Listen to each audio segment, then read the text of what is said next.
Amy Schumer represents everything it means to be fearless, to be funny, to be vulnerable, and wholly yourself, no matter who is watching. Please welcome Amy Schumer!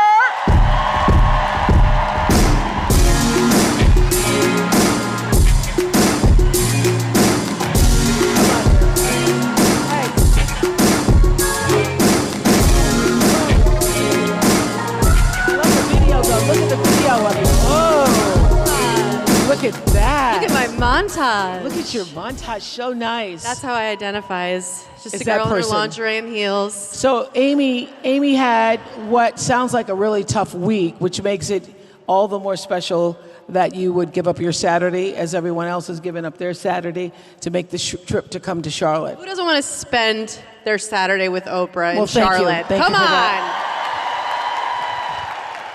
Really, was it a grueling week? What's going on? This week was really tough, but I do feel better. I had IVF this week. I don't know what that stands for, but I know I had it, and then I had my egg retrieval on Monday, which is also the last time I pooped. I said I wasn't going to say it, but I did. Yeah. You can't poop after. And I've been feeling rough all week, but Yeah. I feel better today, and knowing I was coming to see you. And you've been sharing And this IVF journey on social media. Yes, I have been posting about IVF. Yeah, I just thought I'll share it. Yeah, because one time we posted you were feeling run down and pretty emotional because your hormones are like all over the place, right? Yeah, they're still all over the place, so like, watch out. I mean, it was really, you get shot with a ton of hormones. I still have my, the bruises from where you get the shots. I mean, I don't want to discourage anyone, but it hurts. Those shots hurt, and then you have the egg retrieval, and then after your ovaries are filling up with fluid. IVF, guys, woo! And during this time, I saw you posted where you were asking other people just to send me any advice you have about it. Did you get any good advice?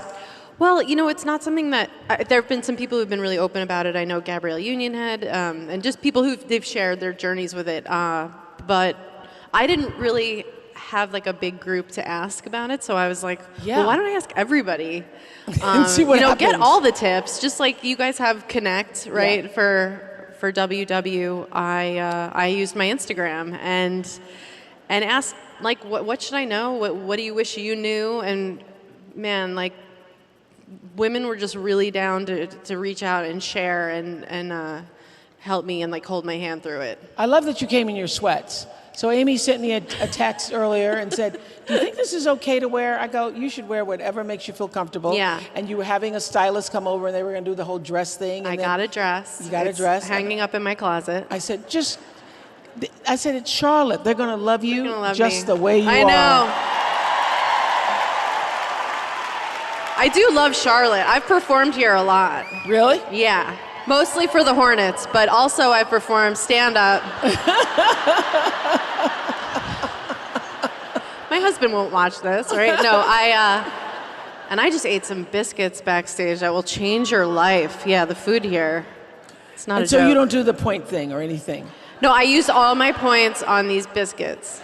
I was going to say, because a biscuit can take you down. Yeah. Yeah. Now, you said that this whole process has taught you to actually be more patient and kind with yourself.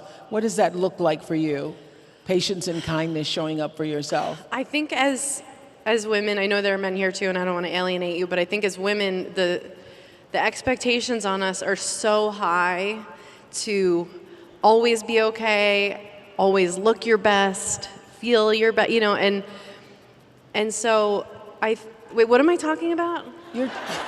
You're talking about this process of being kinder to yourself. Kinder to myself, okay. When you're talking and then you look out and you're like, there are truly 15,000 people here and Oprah. I'm like, am I high? I'm not high. But I'm like, I think I'm high. It's really easy to feel guilty all the time, especially now having a baby. Like just that self-guilt, the self-hate, and it can get to me too. And what do you say to your friends? You know, like give yourself the advice you give your friends. Love yourself like you're your own mother, you know? Like be kind to yourself. Be kind to yourself. You know, so just those feelings of guilt, they're useless and they're not real. And do you have them now as a new mother? Like, are you doing it right? Do you have those? Am I doing it right? Yeah, and I'm working, and like I know there's working mom vibes out in this audience. It's a constant. There's a constant like just cycle of guilt and shame about it. You're like, should I be with my baby all the time? Like somebody else is taking care of my child right now. But really, what I've learned for myself is like the best thing you can do is to take care of yourself, so that when you show up for your kids, you are Fill the best your version cup of yourself. first. Absolutely. No question. But I do love the fact that you said, look, I'm going to come, I'm going to do this for you, and then I'm going to go right out. I'm not even going to wait to say goodbye to you backstage. Can you believe it? I'm not going to say goodbye to you. No. So let's just do it now. Bye. Bye. It was so good seeing you. You look amazing. So much. Thank you. For coming. Love to Gail. Thank you. Yeah. You said your hope now, so the reason you're going through all this IVF is so that you can have a sibling for Jean. Yeah. Because you thought just having one would not suffice. No, and if you want to have one kid, do you. No pressure. I think my husband really wanted us to have another one because we love him so much. I think he thinks that it's creepy. You know what I mean? Like just obsessed, you know, and he thinks like we gotta have another one so that you don't make him into like a complete weirdo. I'm really close with my sister, and so we were like, we gotta try to get a sibling. And so you had a really, really difficult pregnancy. I mean, not just morning sickness, but morning sickness every day. Like you were calling me from different states, like I have connections. Like, I was like calling you like, I'm in Tennessee, do you know a doctor? Do you know someone who can give me an IV in Chicago? I'm dying, I'm on the floor. I had hyperemesis, which I also have endometriosis, and it's a lot. There's not a lot of research on these women's issues because that's what they are. They're women. I mean, they now have chewable Viagra, but they can't throw us a bone with endometriosis.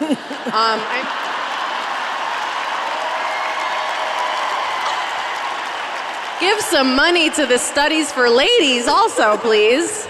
But yeah, I was so sick. I couldn't keep anything down. I was hospitalized 4 times. 4 times, Were you really afraid though during that time because you're thinking, I could lose this baby? 1 in 3 women with hyperemesis lose the baby. Oh.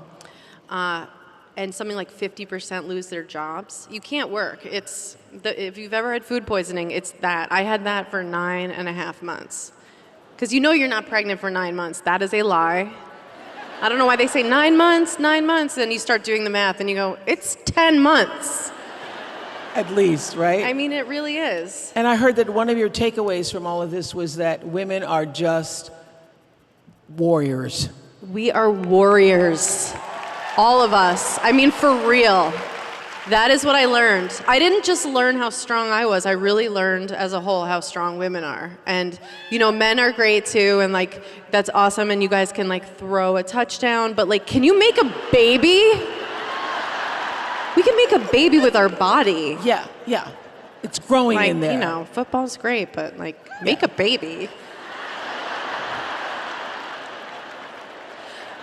It's pretty amazing when you think about it. It's amazing. Pretty amazing. And just the pain. Everybody in here made a baby. Give yourself a high five. Woohoo! Woo! Look at y'all.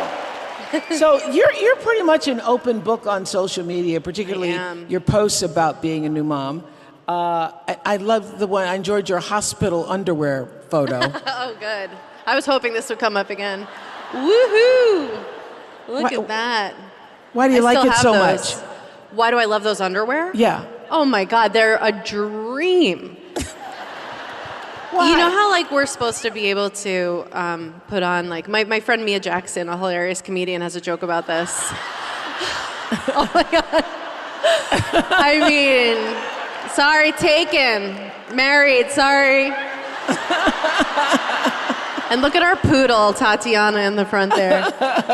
My friend Mia has a joke about that, like, girls are supposed to look cute in their, like, boyfriend's clothes, you know? But she's really tall, and so she's like, it just fits, right? You know? And for me, it's like, I never feel... Underwear, I'm always like, ugh, like, I guess I'll go up a size. But you know when you put on some big underwear, you feel like, I'm a little baby, I'm little, you know? I'm like, I'm drowning in this underwear, so... That underwear makes me feel really good about myself. Fantastic. Also, I think, is this a way of you sort of diffusing the fame and remaining authentic, these kinds of posts? I think... Is that important for you? I think so. You know, being authentic has become the most important thing to me. Yeah. And I think with social media, you know, you follow people and when they're just like, look how perfect, and no offense, because I'm guessing that this is an audience that sends out Christmas cards, but like, like I know your Christmas cards are hanging in everyone's house, but I'm like, you know, I want to see a little bit more of the truth. You know, don't show me your family on your best day. Yeah. Like, what's really going on? And I grew up with like a very broken home, and I didn't feel like that perfection, and rather than feeling bad about it, I just wanted to share it because I think a lot of people can relate, and everybody's going through their own hard times. And you don't seem to, you know, I'm really interested in this whole subject of shame and how that holds us back. You don't seem to have any.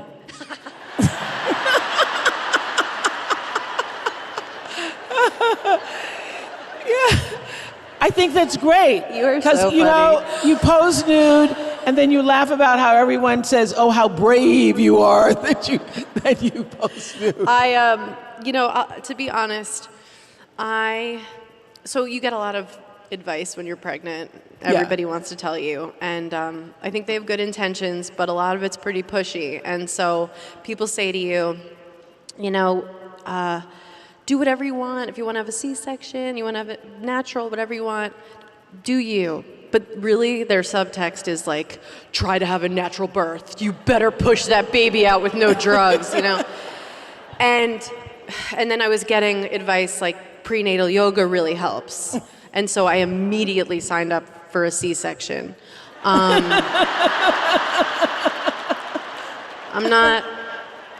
You'll never see me, never. I did, but I had a C-section. I opted for a C-section, which, you know, that just can really, I mean, I did. I came out the sunroof, and I was so sick for so long, and I knew because of endometriosis I probably wasn't going to be able to have him vaginally, and some women can feel like you failed. I've heard people say that if you have a C-section, they feel like you failed. Because there's a lot. You were saying you never recognized that before, that there was so much judgment. I know you went back to work after Jean was born, and then people were like, "Oh, you're going back to work? Yeah, what are you doing? You should be home with the baby." And I was like, "They're probably right." I was really too vulnerable to be on stage, but with things like that and with breastfeeding. Again, it's like breastfeed until you have, like, give him the last. And again, people go, whatever, if you want to. But really the subtext is, you better feed him with your boobs. Like, you better. But it wasn't right for our family. It was too much on me. And I was starting to feel bad. And I was like, and it occurred to me, I can stop breastfeeding. And Serena Williams gave me great advice on great formula. And also, you know, like the greatest generation was raised on formula. Like, people have been fine on formula. And he's so healthy, so good. And yeah, and that pressure is real. But what I realized was that it was self-inflicted. I'm not trying to vilify the other women that said these things to me. It's going to happen. You're going to feel all these pressures and about a lot of different things, about being a mom or just being a woman. But if you let it get to you, that's on you. Like, I had to stop and say, no, this is all self-inflicted. I'm going to get rid of this guilt and do what's right for me and my family and what makes me feel healthy. That means you're a different kind of woman. That to me is what a real feminist is. And I know you have your own ideas about it, right? I've tried to do that with my friends who are pregnant now, just like really, and also don't ask people, even asking, are you going to breastfeed? Don't worry about who's eating from her breasts. Leave her alone. Stay in your own lane. Just say, I hope you're healthy and you feel good and you're doing whatever you need to take care of yourself. But you're able to take the stuff that would embarrass, I think, most people and to turn it into not only a badge of courage, but even make a joke about it sometimes, right? That's true. I can't help it. And I think we've talked about this a little bit before, but it is a little bit, it started as a defense mechanism. Yeah. And then I realized it really does make me feel better, and it makes other people feel better, But does criticism ever get to you? Yeah. But not about my looks. When I've been trolled on the internet for so long. I'm actually like worried because I haven't been trolled that much lately. Like, where are they? Like, did they grow up and I hope they grew up and they got families and they found some peace, but like I was so trolled for so long, and where are the trolls? Like, I need to hire a detective to make sure they're okay. Did you start making fun of yourself because it was sort of a defense mechanism early on as a kid? I think when I was younger, I was definitely bullied, and shocking. Every comedian, you'll never meet a comedian who was like, it was all good. Like, it was just good and just happy. I was really bullied, and also I still feel this way. If I think everyone in a room is thinking something, I want to be the one to say it. That makes you feel like you have a certain power, but I don't really do that anymore. That's what the good comedians can do. Yeah, you kind of diffuse the room by saying the thing we're all thinking. But I asked Tina Fey this last week, and her answer surprised me. Is there anything that should be off limits to making a joke about? Yeah. What did she say? I watched her. She said no. She said no. Well, she's an evil person. And I'm glad that we finally learned that about Tina Fey. I was surprised. Tina actually gave me a joke to say. What? She said, she said she had so much fun with you, first of all. And she said that this event should be called Ocella. Ocella. We'll take it. That's pretty good, we'll right? We'll take it. Pretty good, Tina. Yeah, but I do think some things are off limits. I do. And I know that because I have said those jokes. It doesn't feel good. It honestly just doesn't feel good. Like I used to do roasts. I was in the Comedy Central roasts, and one person, thank you. And I realized, you think, oh no, nobody gets their feelings hurt. It's a roast. It's what you're supposed to do. But no, it hurts your feelings, and I've had my feelings hurt, and so I don't want to hurt people's feelings. So if I think that there's someone out there and it's going to hurt their feelings, I'm not going to say it anymore. That's really good. Yeah. I think that's good. It makes me feel better. Yes. Whatever you want to do, but I think there's some off-limits stuff. So earlier today, I was sharing the story about how getting pneumonia actually helped me be happier and more grateful for the body that I have. And last year you said filming the movie, I Feel Pretty, actually push you to do the work to fall in love with yourself. Thank you. I love that movie. Thank you, Just This Row. I thought that was a really great movie. Thank you. The critics, now that we're talking, that was, but also about criticism, I just want to say that I have learned from it. Also, you can't say, oh, they're always wrong. Like, I have learned from good critics. There are some really talented critics out there. I learned to fall in love with myself during I Feel Pretty because being on camera and being right out the gate asked to lose weight and whatever, and like Tina, I went to some people like, can you believe they want me to lose weight for this thing? And they go, just lose weight, and you go, all right, But for me, the way I was losing weight to be in the movie Trainwreck.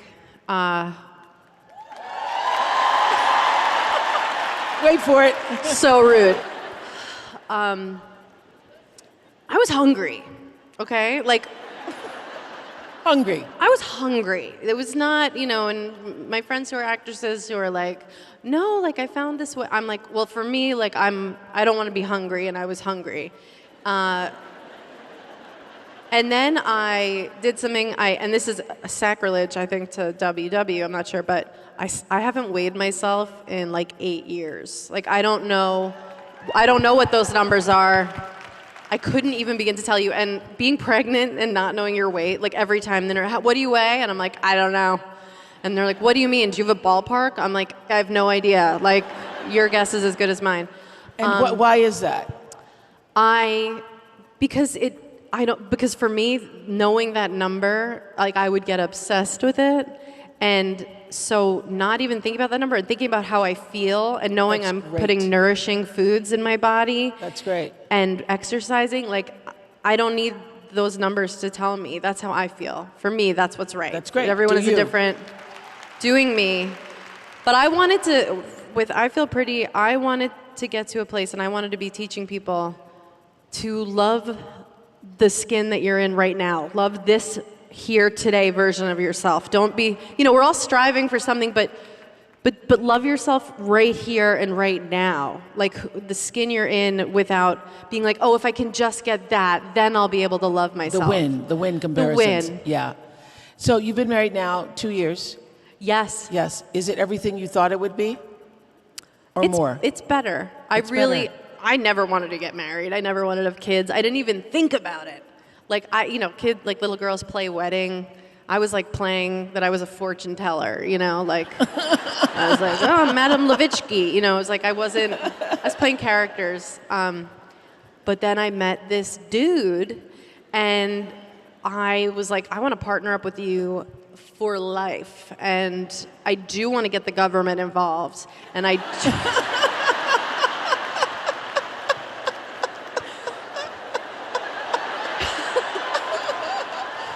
want you to sign. I want to make a vow. Everyone here heard you, and now you are mine. We fell in love, and I could see what that partnership would look like, and I fell in love. And I heard your writing was pretty hilarious, which was clear from the moment there was a man dressed as a woman who officiated and began with Dearly Beloved and Seth Meyers. Yes. Yeah. He separated Seth Meyers from the Dearly Beloved. Yeah, Seth Meyers was there. We had a really fun last-minute wedding, and we were just like, we wanted to be married. That's why, we didn't want to like plan a wedding for a long time. We were like, we just wanted to be married, so we sort of got it out of the way. And how did you know that Chris was the one for you? His confidence, his self-assuredness. He was so confident about us too. I just loved him, and I just liked him. One night we just sat there. We were just friends at first for like 6 months, and we were just sitting there watching old episodes of Arrested Development, and and we were reading. There's like a part, of The New Yorker Shouts and Murmurs, and he was like reading me one of his favorite ones, and we just laughed at the same stuff. We liked the same stuff, and he's hot, and I wanted to tap that.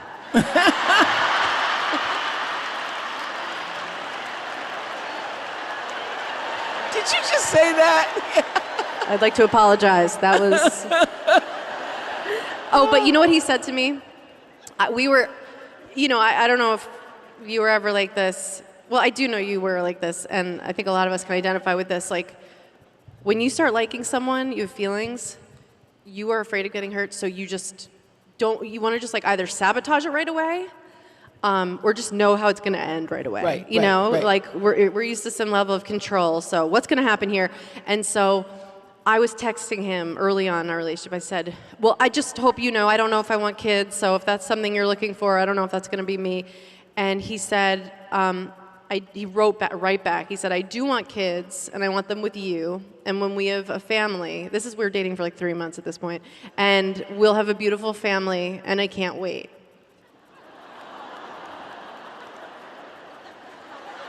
What did you do? I know, right where I was standing in my closet. I had to hold the wall. I was like, hold on a minute. Because, you just see yourself. This is 3 months in, because 3 months you're still just, in. yeah. but it was easy right away. It makes, I feel like when you find the person that you want to be with, it's syncs easy. up. It's not. And during your Netflix special, Growing, in 2019. Yeah. Yes. Thank you, Growing, Netflix. Netflix. You shared that Chris was diagnosed with autism spectrum disorder. Am I saying it correctly? Yeah, ASD, autism spectrum disorder. And you say that all of the characteristics that actually make it clear that he is on the spectrum are the things that make you love him so much. Yeah. Like what? Well, he's so direct. I mean, like I was about to leave this morning. Yeah. And I'm like, the car's there, and I'm like, is this okay? And he goes, well, it's really too late.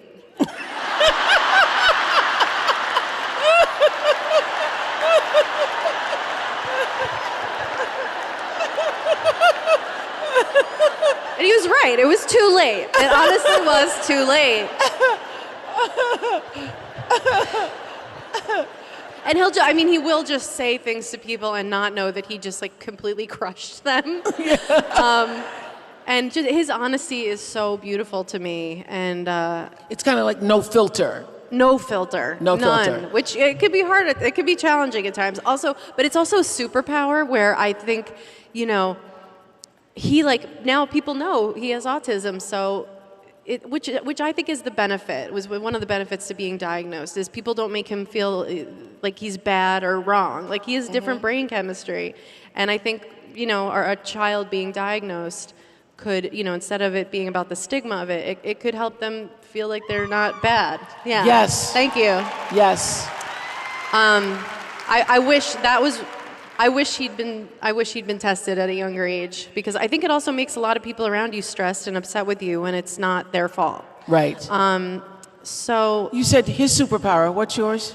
Oh, I can do like a ton of drugs. No, I'm just kidding. And be fine. No. Didn't you say that your dream in life is to get? Yeah, we both have a dream in life. Yeah. And that is to get Gail to smoke weed. To smoke weed. We're looking at you, Gail. We're talking about wellness today, right? Yes. No, in all Have an the edible, years, Gail, in all the something. years that I've been besties with Gail, and that's since 1976, and been with Stedman since 1685. Wow. In all those years, neither he nor Gail has ever had a sip of anything, and Gail still thinks weed is a marijuana cigarette. Oh my so God, when you say, Gail, have you ever smoked weed? And she's like, no, I never had a marijuana cigarette. Well, I guess not. If you're calling it a marijuana cigarette. It's never nice to drug someone, and I'm very against that. Yes. But if we could just ever make do Gail it would be just couple one brownies, time. right? Just Yes. one. Just one time. little. And then we'll Instagram it so y'all can see. Be great. I think women, in terms of all the things out there, weed is on the more harmless level and can really help. The least we can do is give her some CBD oil. Give her a CBD gummy. I mean, no, Give the her a other day I gummy. was just like, Gail, just take it. It's going to be great because she has like these bad knees. And I go, it's going to be great for your knees. I don't know if I want marijuana in my knees. Poor Gail. Yes. We just want to haze her. Yes. We Okay, do. so how does being married to a chef work? Does it mean he's fixing fancy things for you all the time? I want to say no because you guys won't hate me, but yes. Like every night, bitches, I'm telling you.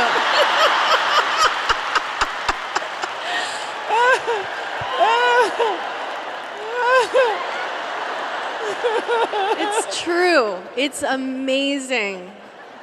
Whoever you're with, dump them and find a chef.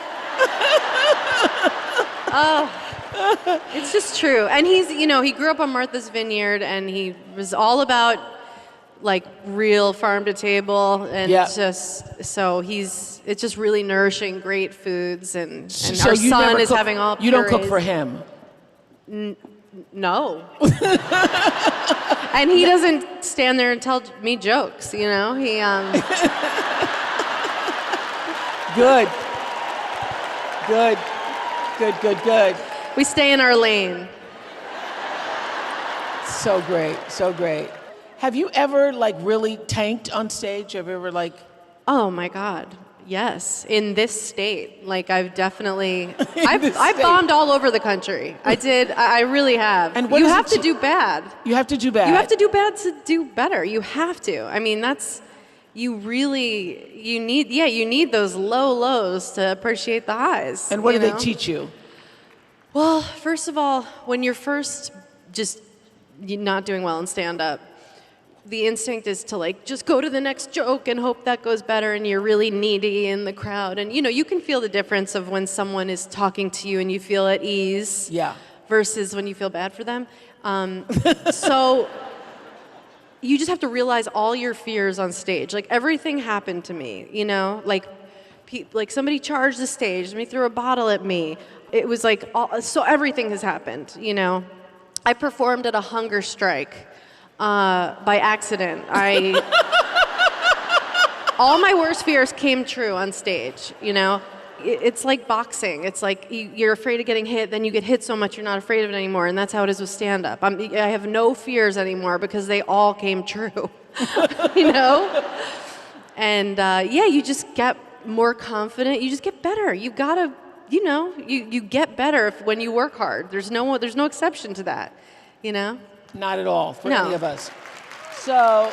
Oh, but you asked me backstage, and I wanted to tell you, Yeah. a couple comedians, because sometimes people will say to me, "You're my favorite female comedian," and I say, "Okay, who's your favorite male comedian?" And then they go, "I don't know." I go, "Well, maybe I'm just your favorite comedian."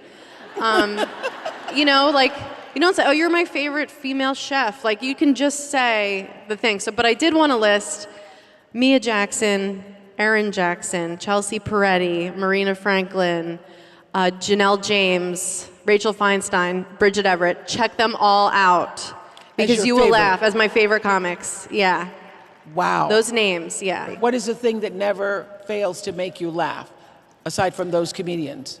Well, I would say it's cheesy. My baby. Yeah. Ugh. Who cares, Amy? Shut up. Do you know yeah. immediately when you have written something funny, or do you have to test it to know? I will. Sometimes I'll really think I've got something cooking, Mm-hmm.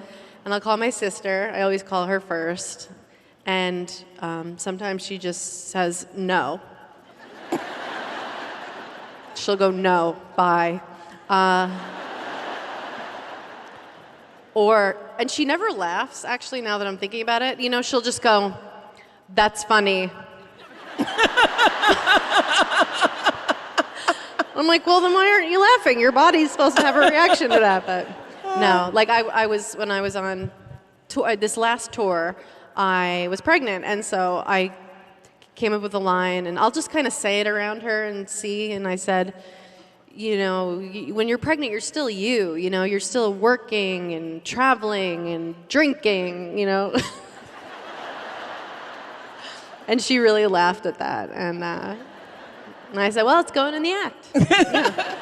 So do you think you're born this way funny, or is it a funny gene, or does it come from other stuff? I do think you're born with it. I think you've got that something that people can just see you and kind of start laughing. Yeah?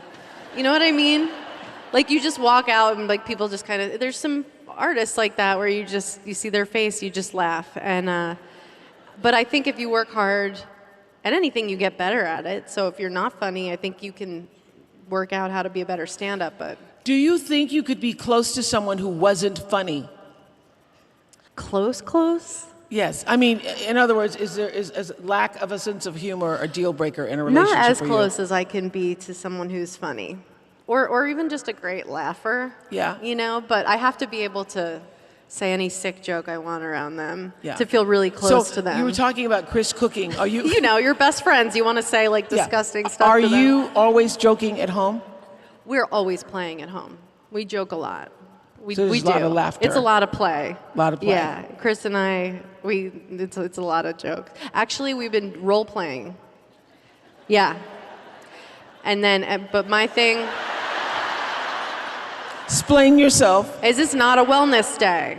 But I always do this. I just always go, okay, I'm in a coma. That's my sex role play.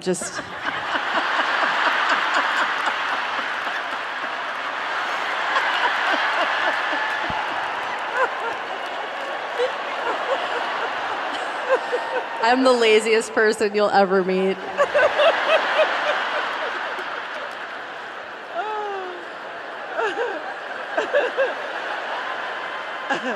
Because you can't really, if you're married to someone and you've been with them forever, I find that it's like, you can't really talk dirty anymore. It's like, oh, I'm going to do this to you. He's like, no, you're not.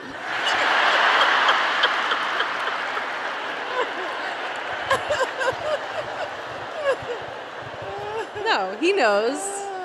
And then you see them. You don't want to be disgusting, and then you're like exactly feeding your baby. You know? I know exactly what you mean. This is like Seven and I had been together about 10 years, and I had done some show, and someone was talking about how to entice your man or something, and he comes home, and I'm like in this black negligee thing on the stairs, and he literally walks by and says, "What are you doing?"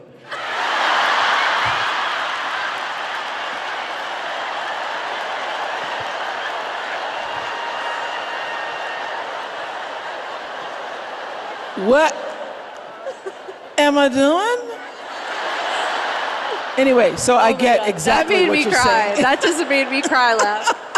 That's so funny. You're like, what do you think I'm doing? My taxes. Hello? It's hard.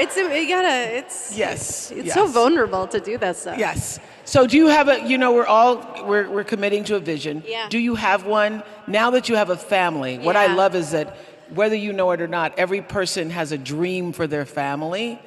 And a lot of people haven't articulated that dream. I think people are just working towards, making their families work. That would be another thing to include in your vision. What's the dream for your family? Will you share that? I will. And that is such a beautiful question. But before that dream for my family, like my dream for myself is that I poop today. Because it's been since Sunday or Monday? I can't even tell you. It's like, can the camera see this? It's just, look at that. Isn't that, it's just sitting there.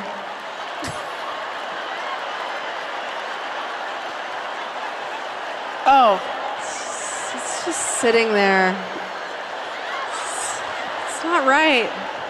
It's not right. I know. And I already asked on Instagram IVF tips. It's been since Sunday? Since Monday. Monday. And this is Saturday? It's Saturday. How am I even here right now? I don't know. I don't know. And I know what you're all thinking. I've already tried everything. I've tried prunes. I didn't have smooth move tea, but I'm going to. But I was scared if I had it that it would hit right while I was here. And that's not part of anyone's vision for 2020. True that. It's not, right? True that. Okay, when I think of my vision for my family,